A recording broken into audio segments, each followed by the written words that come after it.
नमस्कार बंधुरा आज के बानाबो आमी मुरगिर मांसेर एकदम पातला झोल कम तेल मशला दिए এই গরমে কিন্তু তেল মশলা খেতে একদমই ভালো লাগছে না। কিন্তু এইভাবে যদি একদম কম তেল মশলায় যদি আপনারা মুরগির মাংস বানিয়ে নিতে পারেন খেতে কিন্তু দারুণ লাগে গরম ভাতের সঙ্গে। এরকম গরম গরম একদম পাতলা কম তেল মশলায় একদম পাতলা মুরগির মাংস আর তার সঙ্গে গরম ভাত আর অন্য কিছু লাগবে না। আমি কিভাবে এই একদম পাতলা মুরগির মাংসের ঝোলটা বানাই তার জন্য আপনারা পুরো ভিডিওটা দেখবেন, আশা করি আপনাদের ভালো লাগবে। যদি ভিডিওটা দেখে আপনাদের ভালো লাগে তাহলে অবশ্যই একটা লাইক করবেন, শেয়ার করবেন আর চ্যানেলটা সাবস্ক্রাইবার করে নেবেন আর পাশের বেল আইকনটা অবশ্যই বাজিয়ে দেবেন আমি যখন কোনো নিত্য নতুন রেসিপি আপলোড করব সবার আগে পাওয়ার জন্য। আমি এখানে 500 গ্রাম মাংস নিয়েছি, মাংসটাকে পরিষ্কার করে ধুয়ে নিয়েছি। এবার একটা মশলা রেডি করে নেব। এখানে একটা মিক্সির জার নিয়ে নিয়েছি, দিয়ে দেবো পেঁয়াজ। এখানে একটা আমি বড় পেঁয়াজ নিয়ে নিয়েছি, আপনাদের যদি ছোট হয় তাহলে দুটো নিয়ে নিতে পারেন। দিয়ে দেবো 1 ইঞ্চি আদা আর 7, 8, 9, 10 কোয়া মতো রসুন। দিয়ে দেবো টমেটো, দিয়ে দেবো 6-7টা কাঁচা লঙ্কা। ঝালটা আপনাদের স্বাদ মতো দেবেন। এবার এটাকে জল দিয়ে আমি একটা স্মুথ পেস্ট বানিয়ে আনবো। দেখুন বন্ধু মশলাটা করে নিয়ে চলে এসেছি, এবার রান্নায় চলে যাব।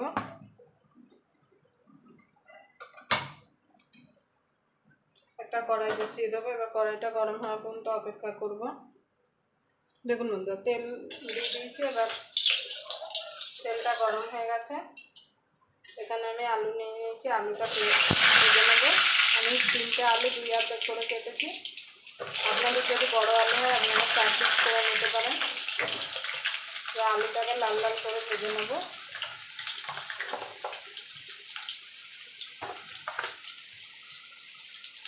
সামান্য একটুখানি নুন দিয়ে দেবো আর একটুখানি হলুদ গুঁড়ো দিয়ে দেবো।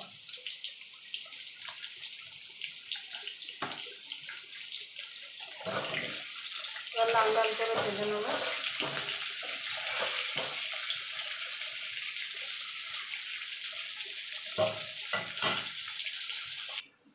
দেখুন বন্ধু আলুটা ভাজা হয়ে গেছে, তুলে নেব।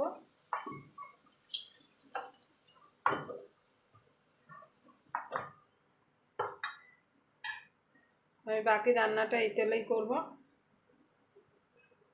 ফোড়নে দিয়ে দেবো 2টো শুকনো লঙ্কা, গোটা গরম মশলা, সামান্য গোটা জিরে। ফোড়নটা একটুখানি ভাজা ভাজা করে নেব।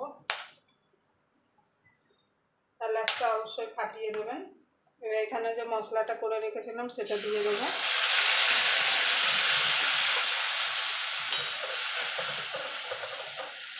মশলাটা একটুখানি নাড়াচাড়া করে নেব মিনিটখানি। দেখুন বন্ধু মশলাটা মিনিটখানি কষিয়ে নিয়েছি, এবার দিয়ে দেবো মাংসটা।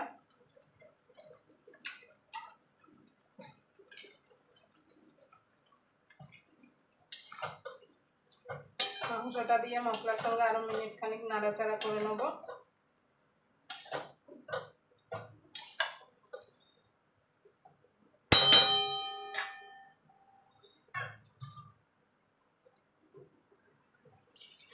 দেখুন বন্ধুরা মশলাটার সঙ্গে আমি মিনিটখানিক মাংসটা কষিয়ে নিয়েছি। দিয়ে দেবো হলুদ গুঁড়ো, সামান্য একটুখানি জিরের গুঁড়ো, ঝাল লঙ্কার গুঁড়ো, কাঁচা লঙ্কা দিয়েছি, আপনারা আপনাদের স্বাদ মতো দেবেন। সামান্য ধনের গুঁড়ো, দিয়ে দেবো রঙের জন্য কাশ্মীরি লঙ্কার গুঁড়ো। এবার মশলাটাকে ভালো করে কষিয়ে নেব।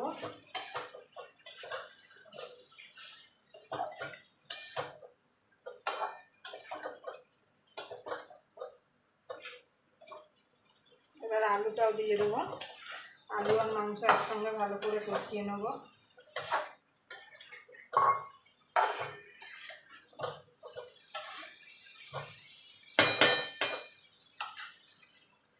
এবার ঢাকা দিয়ে দেবো, দিয়ে আরও মিনিটখানেক ভালো করে কষিয়ে নেব। দেখুন বন্ধুরা এবার আমি গরম জল দিয়ে দেবো। এইটুকু আমি তখন গরম জল দিয়েছিলাম। আপনারা যতটা পাতলা ঝোল খাবেন সেই বুঝে এখানে জলটা দেবেন, আর অবশ্যই কিন্তু গরম জল দেবেন। আমি নুনটা দিয়েছি কিন্তু আপনাদের দেখাতে পারিনি, নুন চিনি আমি দিয়ে দিয়েছি। এবার আমি এটাকে ঢাকা দিয়ে মাংসটা আর আলুটা সিদ্ধ হওয়া পর্যন্ত রান্না করে নেব। দেখুন বন্ধু, মাংসটা হয়ে গেছে, দেখুন আলু ফালু সব সিদ্ধ হয়ে গেছে সুন্দরভাবে।